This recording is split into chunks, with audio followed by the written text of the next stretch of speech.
È terminata l'allerta meteo sulla Liguria. Tra ieri e oggi una perturbazione ha attraversato il territorio da ponente a levante con temporali grandine, vento forte e una vera tempesta di fulmini, oltre 150.000 in 24 ore. Si sono registrati lievi danni localizzati a causa del vento e della pioggia intensa che ha provocato allagamenti puntuali di alcune strade.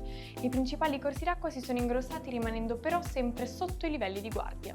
Fino al 23 agosto Finalborgo fa un tuffo indietro nel tempo con Viaggio nel Medioevo. Il centro storico di uno dei borghi più belli d'Italia sarà animato da banchetti, duelli cortesi, sbandieratori e spettacoli di ogni genere per permettere a cittadini e turisti di immergersi nell'epoca medievale. Il 22 agosto a Mendatica, alle pendici del Monte Saccarello, si celebra la festa Cucina Bianca.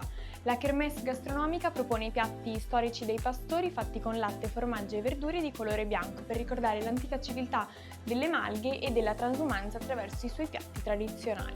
Il 23 agosto Triora si veste di magia per Strigora, una domenica con le streghe di Triora.